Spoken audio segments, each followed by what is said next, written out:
لا حول ولا قوة إلا بالله العلي العظيم. أعوذ بالله من الشيطان اللعين الرجيم. بسم الله الرحمن الرحيم.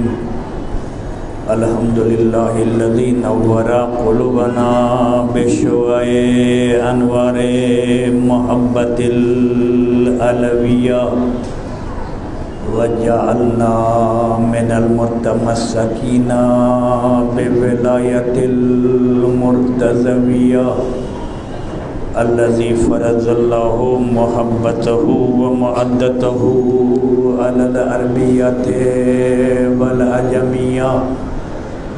الصلاة والسلام سيدنا ونبينا وشفيعنا وحبيب قلوبنا وطبيب نفوسنا الذي اسمه في السماء أحمد وفي الأرض أبي القاسم محمد.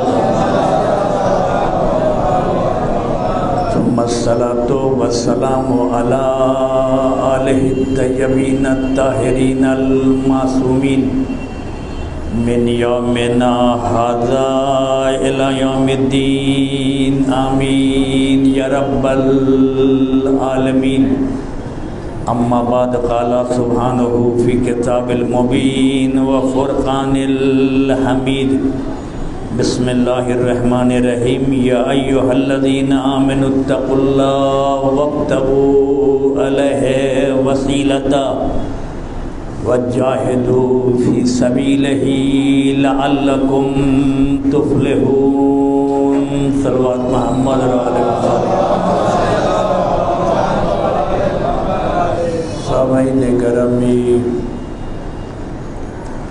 دوستداران آل محمد علیہ السلام، قرآن کریم کے چھٹے پارے کی آیے کریمہ ہماری مجلس کا عنوان، ہماری مجلس کا آغاز اسی آیے کریمہ سے ہوا. خالق کائنات ارشاد فرما رہا ہے یا ایھا الذین آمنوا اتقوا اللہ، اے صاحبان ایمان تقوی اختیار کرے. وابتغوا الیہ وسیلۃ، اور وسیلہ تلاش کرے. جاہدوا فی سبیلہ، اللہ کے راستے میں جہاد کریں. لعلکم تفلحون، تاکہ نجات پا جائیں. جیسا کہ عرض کیا خدا کے خدمت میں، فقط ایمان لانا کافی نہیں ہے. ایک شخص ایمان لے آیا، صاحبان ایمان ہے، فقط ایمان لانا کافی نہیں ہے. ایمان لانے کے بعد اسے تقوی اختیار کرنا پڑے گا، خوف خدا ہو. خوف خدا سے مراد یہ بھی نہیں ہے کہ خدا سے دور ہو. دنیا میں ہوتا کیا، جس سے خوف ہوتا ہے انسان اس سے دور ہوتا ہے، جس سے خوف ہوتا ہے انسان اس سے بھاگتا ہے. فلاں سے خوف دور رہو، فلاں سے خوف دور رہو. یہاں خوف خدا سے مراد دور رہنا نہیں ہے. جتنا خوف بڑھتا جائے گا اتنا ہی انسان خدا کے نزدیک ہوتا جائے گا. خوف خدا سے مراد نزدیکی خدا، انسان خدا کے نزدیک ہو. ایمان لے آئے، فقط ایمان کافی نہیں ہے، خدا کے نزدیک بھی ہونا ہے. تقوی بھی اختیار کرنا ہے. خدا نے جس کام کے لیے حکم دیا اسے انجام دینا ہے، جس سے منع کیا اس سے دور رہنا. ہو گیا ہمیں نجات مل جائے گی؟ نہیں. یا ایھا الذین آمنوا اتقوا اللہ وابتغوا الیہ وسیلۃ، ایمان لے آئے، تقوی اختیار کر لیا، ہو گیا؟ نہیں. خدا کہتا وابتغوا الیہ وسیلۃ، وسیلہ تلاش کرو. وسیلہ کہاں ہے؟ وسیلہ بھی تلاش کر لیا، ایمان بھی ہے، تقوی بھی ہے، خوف خدا بھی ہے، وسیلہ بھی تلاش کر لیا، ہو گیا کام ختم. خدا کہتا ہے نہیں، جاہدوا فی سبیلہ، اللہ کے راستے میں جہاد کرو. لعلکم تفلحون، تاکہ نجات پا جاؤ. درود بھیجیے محمد وآل محمد.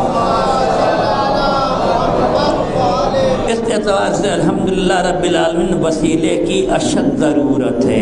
دنیا کا دار و مدار وسیلے پر ہے. بغیر وسیلے کا کچھ نہیں ہے. ہر کام کے لیے وسیلہ. اگر آپ کو کھانا پکانا ہے تو چولہے کی ضرورت ہے, وسیلے کی ضرورت ہے. چولہا جلانا ہے, ماچس کی ضرورت ہے. کھانا پکانا ہے, پتیلے کی ضرورت ہے. ہر کام پکانے والے کی ضرورت ہے. قدم قدم پر وسیلہ ہے. گاڑی چلانا خود بخود چل جائے گی, گاڑی ڈرائیور چاہیے. پلین چڑھانا خود بخود پلین اڑ جائے گا, لیکن اڑانے والا چاہیے. نیچے سے اڑائے یا اوپر سے اڑائے چاہیے. نیچے سے کنٹرول ہو یا اوپر سے کنٹرول ہو, کنٹرول کرنے والا چاہیے.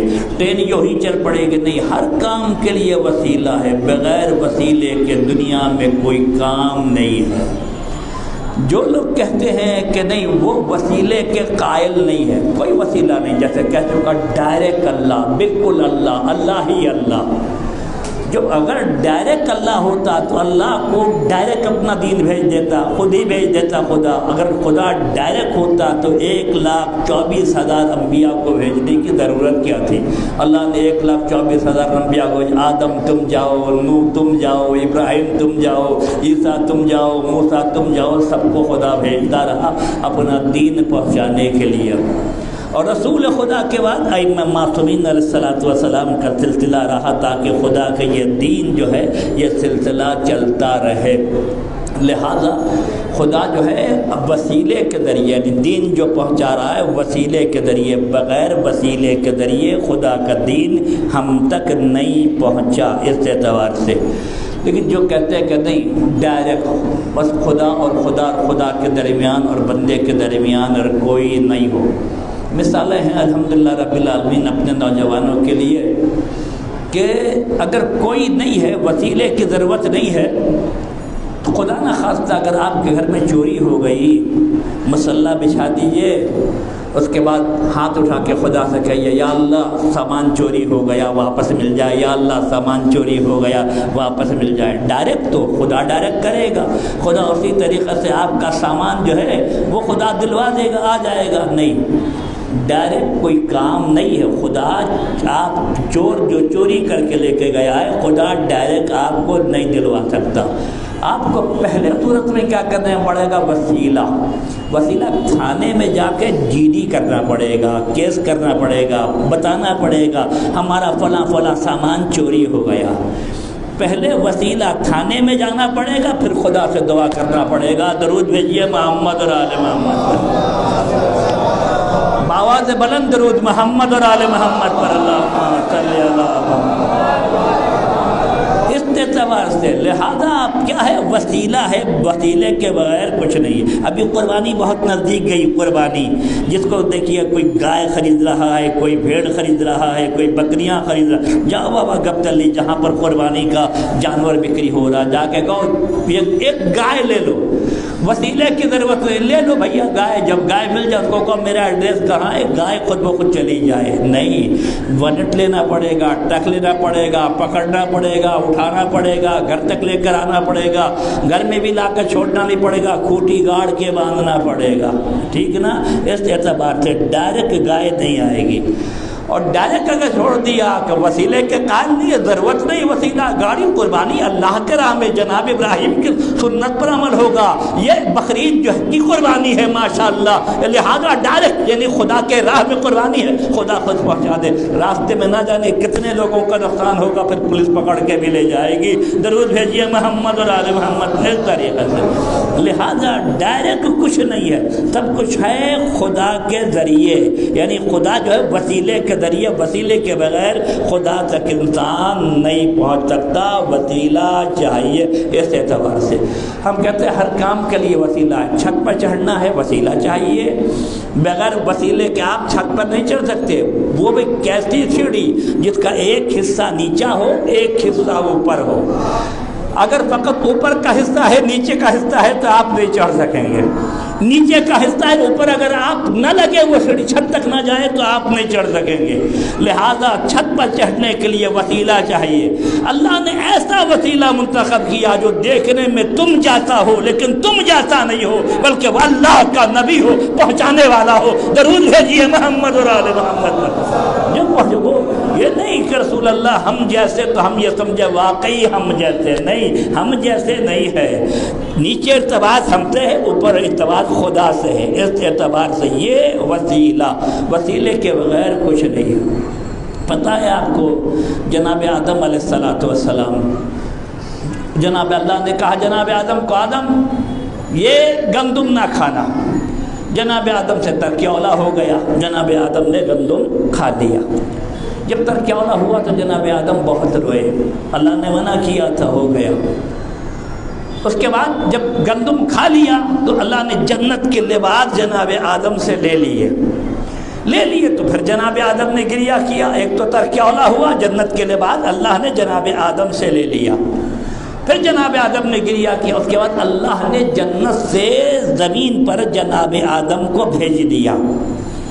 جنت میں نور ہی نور تھا، وہاں پر دن اور رات نہیں ہے کہ جنت میں رات ہے، دن ہے، ٹھنڈا ہے، گرم ہے، بارش ہے، نہیں، حد کو جنت میں نہیں ہے۔ جنت میں الحمدللہ رب العالمین کیا ہے کہ نور ہی نور ہے، نہ رات ہے، رات نہیں، نور ہی نور ہے۔ اور وہاں نہ ایئر کنڈیشن کی ضرورت ہے، نہ پنکھے کی ضرورت ہے۔ درود پڑھیے محمد اور آل محمد پر۔ پنکھے کی بھی ضرورت نہیں، ایئر کنڈیشن، نور ہی نور ہے جنت میں۔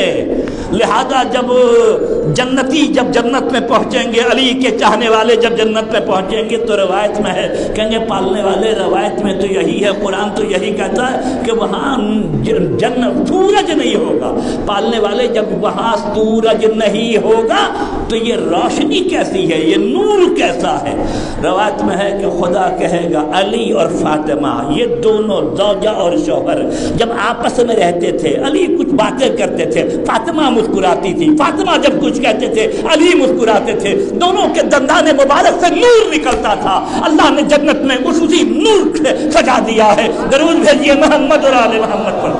یہ نور فاطمہ، نور امام علی، اس کو اسی سے اللہ نے جنت کو مزین کر دیا، جنت کو اللہ نے منور کر دیا۔ لہذا جنت میں کیا ہے؟ جنت میں اندھیرا نہیں ہے، وہاں رات نہیں ہے۔ اب جب جناب آدم کو جنت سے زمین پر بھیجا گیا تو اندھیرا ہی اندھیرا، توجہ چاہتا ہوں، اندھیرا۔ یہ جو اندھیرا زمین پر تھا جناب آدم کے لیے، جناب آدم اندھیرا دیکھ کر جناب آدم رونے لگے۔ پہلے یہ کہاں چلے آئے جہاں تاریکی ہے، تاریکی ہے، اندھیرا ہے، اندھیرا ہے، اندھیرا ہے؟ جبریل آئے، جبریل نے کہا یا نبی اللہ 2 رکعت شکرانے کی نماز پڑھیے، یہ اندھیرا کٹ جائے گا۔ جناب آدم نے 2 رکعت نماز پڑھی، جیسے نماز ختم کی آہستہ آہستہ آہستہ آہستہ اجالا ہوتا رہا، سورج نکلتا رہا۔ یہی 2 رکعت نماز جو جناب آدم نے شکرانے کی پڑھی تھی، اللہ نے کہا یہ صبح کی نماز ہے، 2 رکعت پڑھو تاکہ سورج نکل جائے۔ درود بھیجیے محمد اور آل محمد۔ یہی 2 رکعت نماز۔ لہذا جناب آدم اس مقام پر روتے رہے۔ اس کے بعد جناب آدم کا گریہ کئی 100 سال تک جناب آدم کا گریہ جاری رہا۔ حابیل نے قابیل کو قتل کر دیا۔ بعد جناب آدم 40 روز تک دن میں بھی روئے، رات میں بھی روئے، 40 دن تک دن میں بھی روئے، رات میں بھی روئے۔ ہمارے یہاں کوئی مردہ مر جاتا ہے نا تو حد اقل غم جو ہے وہ 40 دن تک، 40ویں تک منایا جاتا ہے۔ اسی اعتبار سے جناب آدم نے حابیل کا 40 دن کم سے کم غم ہو، اس اعتبار سے جناب آدم نے منایا۔ لہذا جناب آدم کی زندگی، حوا الگ، جناب آدم الگ، گریہ الگ، حابیل کا قتل، زمین پر آ گئے، اندھیرا، تاریکی، لباس جنت کا چلا گیا، اس اعتبار سے۔ لہذا جناب آدم کے پاس اللہ نے قرآن کی آیت نازل کی، فتلقى آدم من ربہ کلمات فتاب علیہ انہ هو التواب الرحیم۔ فرشتہ آیا، آدم چند کلمے جناب آدم کو تعلیم کیے گئے کہ یہ آپ پڑھیے، ان ناموں کو آپ لیجئے، یہ آپ کے لیے بہترین وسیلہ ہوگا، اس سے بڑھ کر آپ کے لیے کوئی وسیلہ نہیں ہے۔ جناب آدم کو بتایا گیا انہ هو التواب الرحیم، خدا توبہ قبول کرنے والا خدا رحیم ہے۔ یہ جو آسمائے گرامی جناب آدم کو تعلیم کیا گیا، جناب وہ آسمائے گرامی کیا تھا؟ محمد اور آل محمد علیہ السلام کے آسمائے گرامی تھے۔ جناب آدم نے ہاتھ اٹھایا، کہا اللہم انی اسألک بحق محمد و آل محمد غفرت لی، پالنے والے محمد اور آل محمد کا واسطہ، پالنے والے ہم مجھے معاف فرما۔ درود بھیجیے محمد اور آل محمد پر۔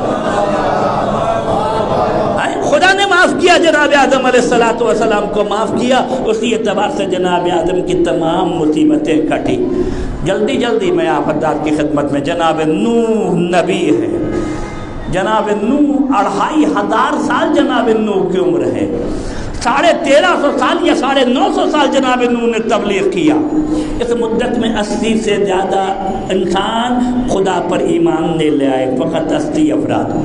جناب نوح کے لیے پریشانی بھی بہت ہے، مصیبت بھی بہت ہے، پتھر مارتے ہیں، مجنون کہتے ہیں، پتھروں کا پہاڑ لگ جاتا ہے، جناب نوح اسی کے پیچھے چھوٹ جاتے ہیں۔ جناب نوح نے کہا پالنے والے اب ان قوم میں کوئی تیرا مسلمان نہیں ہوگا، یہ قوم کافر ہے، پالنے والے ان پر اپنا عذاب نازل کر۔ لہذا جناب نوح کو خدا نے کہا نوح کشتی بناؤ۔ جناب نوح نے کشتی بنایا، کشتی پر سب لوگ سوار ہوئے، جو سوار ہو گئے انہوں نے نجات پایا۔ جناب نوح کی کشتی جو ہے نا، نوح کے امتی کے لیے، نوح کے دور میں جو خدا پر ایمان لائے تھے ان کے لیے وسیلے کا ذریعہ بنا۔ جناب نوح کی کشتی وسیلہ بنی، جو سوار ہوئے وہ نجات پا گئے۔ جناب نوح کی کشتی بھنور میں پھنس گئی، ڈوبنے والی تھی کشتی، دریا میں طوفان آ گیا، دریا میں اضطراب ہے، سمندر میں اضطراب ہے۔ جناب نوح نے کہا اللہم انی اسألک بحق محمد و آل محمد لما نجیتنا من الغرق، پالنے والے تجھے واسطہ محمد اور آل محمد کا، ہماری کشتی کو غرق ہونے سے بچا لے۔ درود بھیجیے محمد اور آل محمد پر۔ ہماری کشتی کو غرق ہونے سے بچا لے۔ اللہ نے جناب نوح کی کشتی کو غرق ہونے سے بچا لیا، جناب نوح کی کشتی۔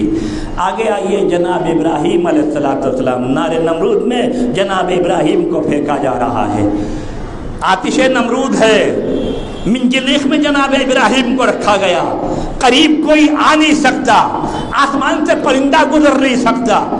ایسے عالم میں جناب ابراہیم نے کہا اللہم انی اسألک بحق محمد و آل محمد لما نجیتنا منہا، پالنے والے تجھے واسطہ محمد اور آل محمد کا، مجھے اس آگ سے نجات دے۔ اللہ نے محمد اور آل محمد کے صدقے میں اس آگ کو گلزار بنا دیا۔ درود بھیجیے محمد اور آل محمد پر۔ وہ آگ گلزار ہو گئی، جناب ابراہیم کے لیے محمد اور آل محمد وسیلہ بنے۔ جناب موسیٰ کو فرعون نے بہت ڈرایا، بہت دھمکایا، بہت ستایا جناب موسیٰ کو۔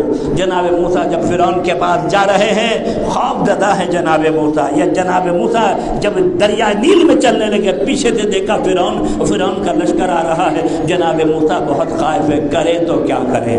اللہ نے کہا موسیٰ یہی اللہم انی اسألک بحق محمد و آل محمد لما آمنتی، پالنے والے تجھے واسطہ محمد اور آل محمد کا، مجھے امان دے دے۔ اللہ نے کہا لا تخف یا موسیٰ، خوف کرنے کی کوئی ضرورت نہیں ہے۔ درود بھیجیے محمد اور آل محمد پر، خوف کرنے کی کوئی ضرورت نہیں۔ اس اعتبار سے یعنی ہر ایک کے لیے محمد اور آل محمد علیہ السلام وسیلہ ہیں، وسیلہ ہر اعتبار سے۔ سن چکے ہیں نا کہ جب کبھی کوئی بھی صحابی پریشان ہوتا تھا، نبی کے پاس آتا تھا اور نبی کے پاس آ کے کہتا تھا یا رسول اللہ ہم بہت پریشان ہیں، ہمارے لیے دعا کر دیجئے۔ نبی ہاتھ اٹھاتے تھے، کہتے اللہم ارحم فلان بحق علی ابن ابی طالب، اے اللہ یہ فلاں پر رحم فرما، علی ابن ابی طالب کا واسطہ۔ اس طریقے سے نبی کہتے تھے۔ جو آیا اللہ کے لیے پریشانی ہے، اللہم ارحم فلاں بحق علی ابن ابی طالب، پالنے والے مدد کر۔ سب کہنے لگے اچھا جب ہم لوگوں پہ کوئی مصیبت آتی ہے، ہم پر کوئی پریشانی آتی ہے، ہم نبی کے پاس دعا کے لیے آتے ہیں تو نبی کیا کہتے ہیں کہ علی کے واسطے سے رحم فرما۔ جب علی پر کوئی مصیبت پڑے گی تو یقیناً ہمارا واسطہ ڈھونڈا جائے گا، پھر تو نبی ضرور کہیں گے کہ پالنے والے علی پر رحم فرما، فلاں کا واسطہ، فلاں کا واسطہ، فلاں کا وسیلہ، فلاں کا واسطہ۔ آ گیا وہ دن، 12 سال 14 سال میں ہر ایک کی مراد پوری ہو جاتی ہے۔ وہ دن آ گیا، جب وہ دن آ گیا تو آئے رسول خدا کے علی ابن ابی طالب آئے، اللہ کے رسول ہمارے لیے دعا کیجئے، میں پریشان حال ہوں، ہم پر فلاں مصیبت ہے، فلاں مصیبت ہے۔ رسول نے ہاتھ اٹھایا، اللہم ارحم علی، اب میرا نام آئے گا، اب میرا آئے گا، میرا میرا نہیں میرا میرا میرا میرا۔ نبی وہ میرا میرا کرتے رہو۔ آسمان کے فرشتے کہنے لگے دیکھو تو صحیح ایک بھائی بھائی کے لیے کس طریقے سے دعا کر رہا ہے۔ نبی نے ہاتھ اٹھایا، اللہم ارحم علی بحق علی ابن ابی طالب، درود بھیجیے محمد اور آل محمد بحق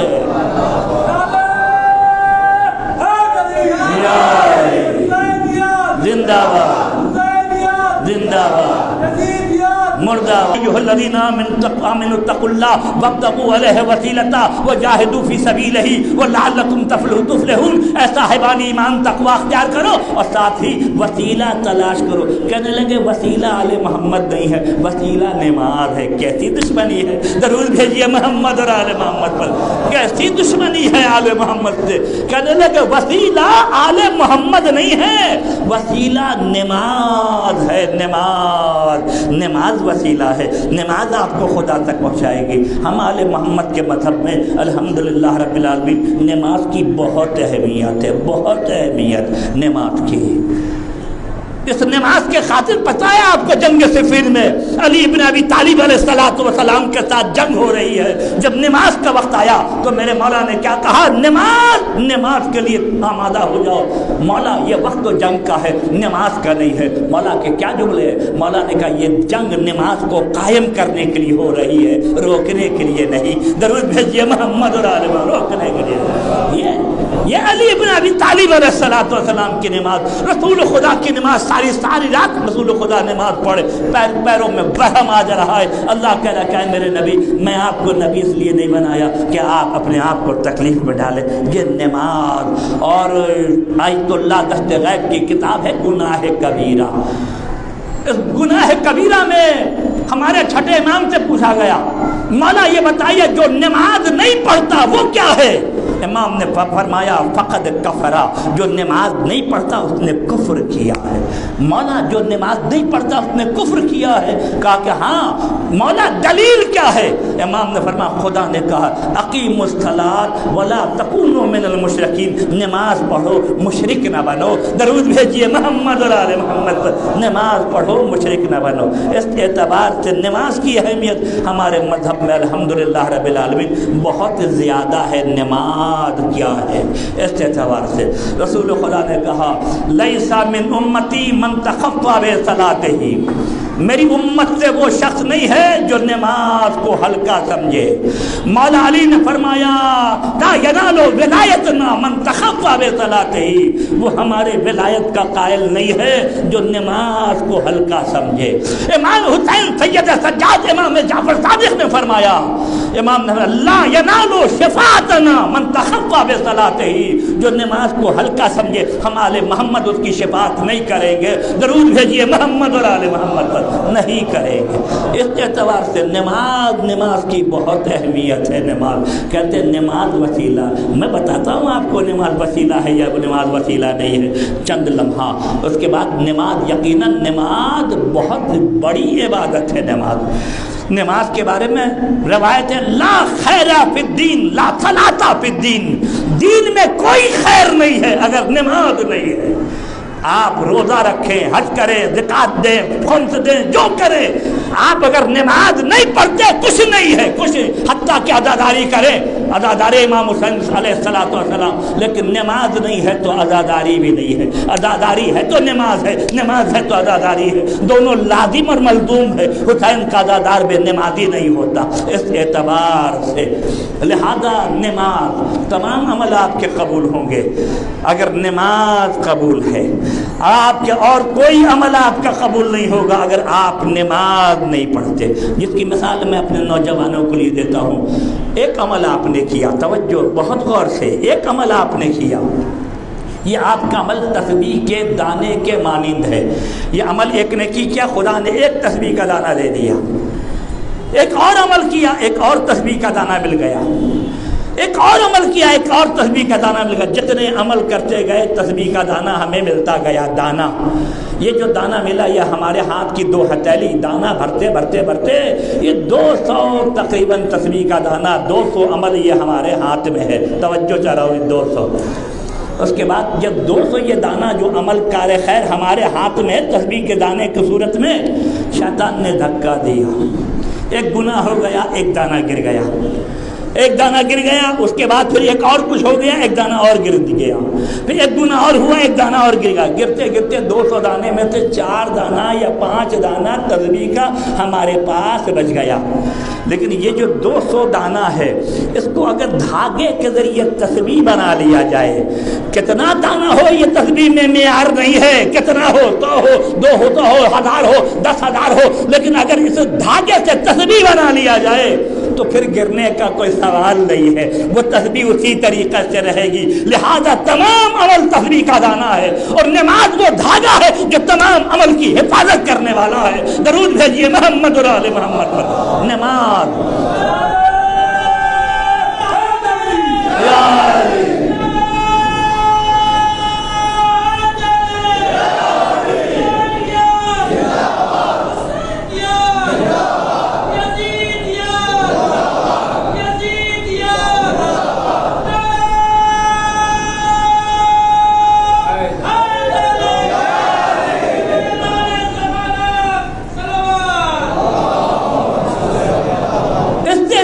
سے الحمدللہ رب العالمین، آپ اس نماز دھاگا ہے، دھاگے سے آپ تسبیح بنا لیجئے، الحمدللہ آپ کے تمام عمل جو ہے باقی رہ جائیں گے۔ اس لیے ان قبلت قبلت من سواہا، ان ردت ردت من سواہا، اگر نماز قبول تو تمام عمل قبول، اگر نماز رد تو تمام عمل جو ہے آپ کے رد ہو گئے۔ اس اعتبار سے نماز، اور دوسری مثال نماز کی میں مثال دیتا ہوں۔ نماز کیا ہے؟ ہم آل محمد کے مذہب میں نماز کی بہت اہمیت ہے۔ نماز کیا ہے؟ آپ نے دیکھا ہے نا، کشتی ہے جو بڑی بڑی پانی کی جہاز آتی ہے، یہ پانی کے جہاز میں بڑا بڑا جو ہے کنٹینر ہوتا ہے، ایک کنٹینر سبزی ہے، ایک کنٹینر کوئی پارٹس ہے، ایک کنٹینر میں ٹائر ٹیوب ہے، 2-4-10 کنٹینر میں گاڑی ہے۔ یہ اس اعتبار سے تمام جو ہے پانی کی جہاز، اور اسی اعتبار سے مختلف سامان اس پانی کے جہاز میں جو جا رہا ہے سب ہے، گاڑی بھی ہے، سبزی بھی ہے، پھل بھی ہے، سامان بھی، سب جا رہا ہے، اور یہ کشتی لے کر جا رہی ہے۔ لہذا جس ملک میں بھی جانا ہے، ایک ملک سے دوسرے ملک یہ کشتی آپ کے تمام سامان کو، جو بھی سامان جا رہا وہ پہنچا دے گی، پہنچ جائے گا۔ لہذا جب تک یہ تمام سامان کشتی پر سوار نہیں ہوتا نہیں پہنچ پائے گا۔ لہذا نماز کشتی ہے، جتنے عمل سوار ہو جائیں گے نماز سب کو پار لگا دے گی۔ درود بھیجیے محمد اور آل محمد پر۔ جتنے عمل سوار ہوں گے سب پار ہو جائے گا، سب کو نجات مل جائے گی، لیکن وسیلہ نماز نہیں ہے۔ پھر میں کہتا ہوں نماز وسیلہ نہیں ہے، نماز کو خود وسیلے کی ضرورت ہے، بغیر وسیلے کی نماز بھی قبول نہیں ہوتی۔ لاکھ نماز آپ پڑھیں لیکن اگر وسیلہ نہیں ہے تو نماز کبھی قبول نہیں ہوگی۔ نماز کے لیے وسیلہ کیا ہے؟ نماز کے لیے وسیلہ یہ ہے کہ جب تک آل محمد پر درود نہ پڑھو تمہاری نماز قابل قبول نہیں ہے۔ درود بھیجیے محمد اور آل محمد پر۔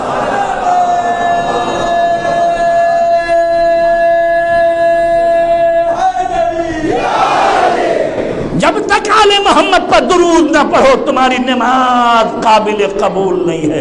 قبولیت نماز محمد اور آل محمد کی محبت ہے، قبولیت نماز ولایت آل محمد ہے، قبولیت نماز جو ہے درود ہے آل محمد پر درود۔ میں نہیں کہتا، امام شافعی نے کہا یا اہل بیت رسول اللہ حبکم فرض من اللہ فی القرآن انزلہ کفاکم من عظیم القدر انہ اور من لم یصلی علیک لا صلاۃ لہ۔ اے اہل بیت رسالت، آپ کی عظمت کے لیے اتنا ہی کافی ہے کہ اللہ نے قرآن میں آپ کی محبت کو فرض کر دیا ہے، آپ کی عظمت کے لیے اتنا ہی کافی ہے۔ اگر کوئی نماز میں آپ پر درود نہیں پڑھتا تو اس کی نماز قابل قبول نہیں ہے۔ درود بھیجیے محمد اور آل محمد پر۔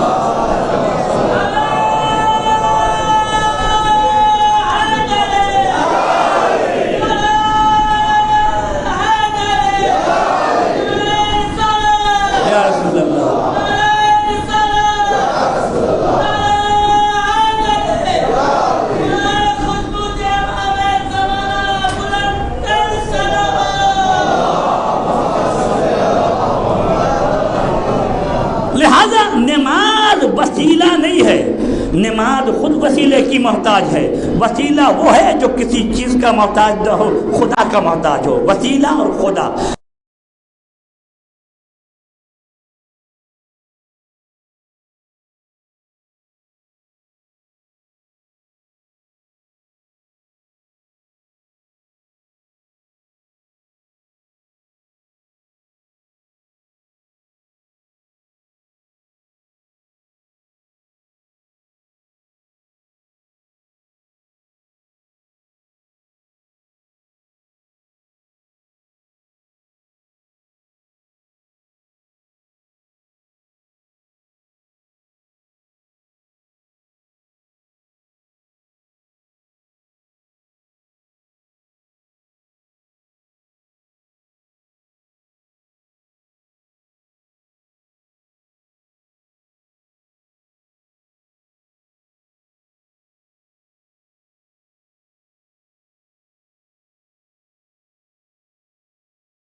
السلام علیکم اشہد انک قد اقمت الصلاۃ۔ ہم گواہی دیتے ہیں آپ نماز کو قائم رکھنے والے ہیں۔ امام حسین نے نماز کو قائم رکھا، نماز بچی امام حسین علیہ الصلوۃ والسلام کی وجہ کر، نماز بچی کربلا والوں کی وجہ کر۔ بہترین وسیلہ نماز کے لیے کون؟ محمد اور آل محمد علیہ الصلوۃ والسلام ہے نماز کے لیے وسیلہ۔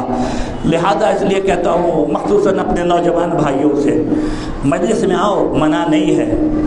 الحمدللہ رب العالمین، یہ حسین کا دربار سب کے لیے ہے، سب کے لیے۔ حسین کا باب، حسین کا دروازہ سب کے لیے کھلا ہوا ہے۔ ایسا نہیں ہے کہ حسین کے دروازے پر کوئی گناہ گار نہیں آ سکتا، نہیں۔ حسین کے دروازہ ایک ایسا دروازہ ہے، گناہ گار آ جائے، نیک کار آ جائے، جو بھی آ جائے، لیکن آنے والے کا اپنا وظیفہ ہے۔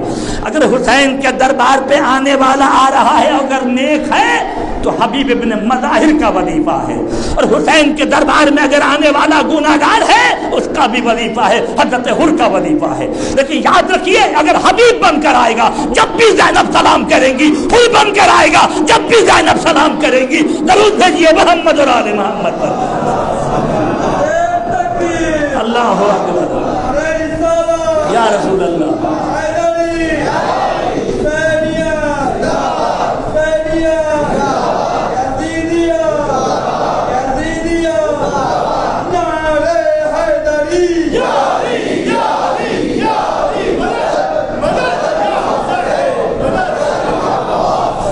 حسین بلاتے ہیں، حسین کا دروازہ کھلا، حسین بلاتے ہیں آؤ۔ اگر کوئی گناہ گار ہے، کوئی خطائیں، حسین کا واسطہ خدا کو دے، خدایا امام حسین کے صدقے میں ہمیں معاف کر دے، خدا معاف کر دے گا۔ اور میں کہہ چکا ہوں کہ آپ اور ہم جو مجلس میں آئے یوں ہی نہیں آئے اٹھے اور چلے آئے، نہیں۔ ہم مدعو کردہ ہیں جناب فاطمہ زہرا سلام اللہ علیہا کے، فاطمہ زہرا سلام اللہ علیہا نے ہمیں بلایا ہے۔ ہماری ڈیوٹی فاطمہ زہرا نے جو ہے وہ منسوخ کیا ہے. فلاں پانی پلائے گا، فلاں فرش بچھائے گا، فلاں ماتم کرے گا، فلاں نوحہ پڑھے گا، فلاں مجلس کرے گا، یہ سب تقسیمات جناب فاطمہ زہرا سلام اللہ علیہا کی طرف سے انہوں نے بلایا ہے جب ہم آئے ہیں. ورنہ بہت سے لوگ ایسے ہوں گے کہ 2 محرم 3 محرم 5 محرم 7 محرم آیا اور چلا گیا، انہیں پتہ بھی نہیں کہ کب آج محرم کی کون سی تاریخ ہے. لیکن یہ بلانے والے جو جناب فاطمہ زہرا نے بلایا ہے، آپ جو ہے الحمدللہ رب العالمین مہمان جناب فاطمہ زہرا سلام اللہ علیہ ہے. آپ کو دعوت دے کر بلایا گیا ہے، اور جسے دعوت دے کر بلایا جاتا، کل بھی میں نے پڑھا، جسے دعوت دے کر بلایا تھا وہ فرش پہ بیٹھتا ہے، باہر نہیں ٹہلتا. درود بھیجیے محمد اور آل محمد پر. باہر نہیں ٹہلتا، فرش پہ بیٹھتا ہے. معذرت کے ساتھ کہہ رہا ہوں، بہت سے لوگ شادی ہے کوئی پروگرام میں چلے جائیے، جن کو کارڈ ملا وہ الحمدللہ رب العالمین بڑی تیزی کے ساتھ کارڈ ملا ہے انہیں، وہ دعوت میں آ جائیں گے. لیکن جسے کارڈ نہیں ملا وہ ٹہل رہا ہے، ٹہل رہا ہے، ٹہل رہا ہے. جب موقع مل جائے بیٹھ جائیں گے. فرق ہے انشاءاللہ بتاؤں گا. امام حسین نے بھی کہا ہے شیعتنا ثلاثۃ اصناف. امام نے فرمایا کہ ہمارے بھی شیعہ 3 قسم کے ہیں. شیعتنا ثلاثۃ اصناف، ہمارے شیعہ 3 قسم کے ہیں. صنف یاکلون الطعام، ایک ہمارا وہ شیعہ ہے جو فقط کھانا جہاں مل جائے الحمدللہ رب العالمین وہ حاضر ہے. صنف یاکلون الطعام، ایک ہمارا وہ ہے الحمدللہ رب العالمین جہاں نظر ہو، جہاں نیاز ہو، جہاں فاتحہ ہو الحمدللہ وہ بھی شیعہ ہے. امام حسین نے انکار نہیں کیا. خدا نہ خواستہ میں چھوٹا نہیں کرتا، لیکن اس کے بعد امام نے فرمایا صنف کالدجاج، اور دوسرا جو گروہ ہے وہ دجاج، وہ مرغی کے مانند ہے. بہت لمبی لمبی باتیں، یہ کر دیں گے، وہ کر دیں گے، ایسا کر دیں گے، ویسا کر دیں گے، لیکن ذرا مصیبت پڑی سب بھاگ جائیں گے. درود بھیجیے محمد اور آل محمد پر. ذرا مصیبت پڑی سب. اور امام نے فرمایا صنف کالذهب الاحمر، اور کچھ ہمارے شیعہ جو وہ ہیں وہ سونا اگر آگ میں سرخ کیا جائے، سرخ کیا جائے، جتنا سرخ کیا جائے گا نا سونے کو اتنا ہی زیادہ لاجواب ہوگا، اتنا ہی زیادہ مضبوط ہوگا، اتنا ہی زیادہ کھاٹی ہوگا. یہ کھاٹی شیعہ. انشاءاللہ یہ موضوع الگ ہے، پھر انشاءاللہ کسی مجلس میں بیان کروں گا تفصیلاً کہ کون کیا ہے اس اعتبار سے. الحمدللہ رب العالمین. لہذا امام حسین نے کربلا میں نماز کو بچایا، اور جو حسین کا دادار ہے الحمدللہ پہلی صورت میں وہ نمازی ہوگا، اول انشاءاللہ نظام میں نمازی ہوگا، لازم و ملزوم ہے. حسین نے نماز کو بچایا. جب حسین نے نماز کو بچایا تو اللہ نے 1400 سال کا عرصہ ہو رہا ہے خدا حسین کو بچا رہا ہے، خدا حسین کے نام کو بچا رہا ہے، خدا نے حسین کو زندہ رکھا ہوا ہے. ورنہ ظالموں نے کوشش کب نہیں کیا کہ کسی طریقے سے حسین کا نام مٹ جائے، ختم ہو جائے. جو جارین زیارت کے لیے جا رہے ہیں، ایک ہاتھ کاٹ دیا جائے گا پھر بھی جانے والا گیا، دوسرا ہاتھ کاٹ دیا جائے گا پھر بھی جانے والا گیا، 2 ہاتھ کٹ گئے پھر بھی کہتا مولا ابھی 2 پیر باقی ہے، پھر گیا 1 پیر کٹ گیا، 1 پیر باقی ہے، مولا 1 پیر اور باقی ہے، آئندہ سال میں پھر زیارت کو آؤں گا، وہ بھی پیر کٹ گیا، 4 پیر 2 ہاتھ پیر کٹ گئے، لوٹ ہے، پھر بھی کہتا کہ آج کاش مجھے موقع ملا پھر بھی زیارت کو جاؤں گا. امام جعفر صادق علیہ السلام سے کسی نے ظاہر کے بارے میں بیان کیا، امام رو پڑے. اس اعتبار سے یہ کربلا کی زیارت، یہ امام حسین ہمیں یوں ہی نہیں ملے، بڑی قربانیوں کے ساتھ ملے ہیں، بڑی قربانیوں کے بعد ملے ہیں. اس کے بعد جب دیکھا ٹیکس رکھ دیا، بوڑھی عورت جو ہے وہ ٹیکس کا پیسہ لے کر آئی، لے لو ہمیں جانے دو. اے غریب، اے مومنہ، اے مستضعف، تو یہ پیسے کہاں سے لائی؟ کہا کہ میں نے ان پیسوں کی خاطر امام حسین کی زیارت کی خاطر اپنی آنکھیں میں نے دے ڈالی ہے، میں نے بذات خود کام کیا ہے، بونا ہے، اس اعتبار سے پیسہ جمع کیا ہے حسین کے روضے پر جانے کے لیے. جب دیکھا پھر بھی لوگ جا رہے ہیں، نہیں، اس نے کیا کیا کہ قبر امام حسین پر حل چلوا دیا جائے، امام حسین کے قبر کے نشانات کو مٹا دیا جائے، مٹ جائے حسین کے قبر کا نشان. پانی اس نے کھول دیا، فوارہ پانی کا آ رہا ہے پانی. اس اعتبار سے پورا کربلا کا میدان پانی سے بھر گیا. لیکن جہاں امام حسین کا روضہ ہے، جتنے دور سے پانی وہ بشار سے پانی چھوڑتے ہیں، وہ پانی کی دیوار بنتی جا رہی ہے، دیوار بنتی جا رہی ہے. حسین کا روضہ نہیں ڈوبتا، دیوار بنتی جا رہی، دیوار بن گئی، بیچ میں امام حسین کا روضہ ہے. لہذا حیرت میں پڑ گئے، یہ کیا ہے؟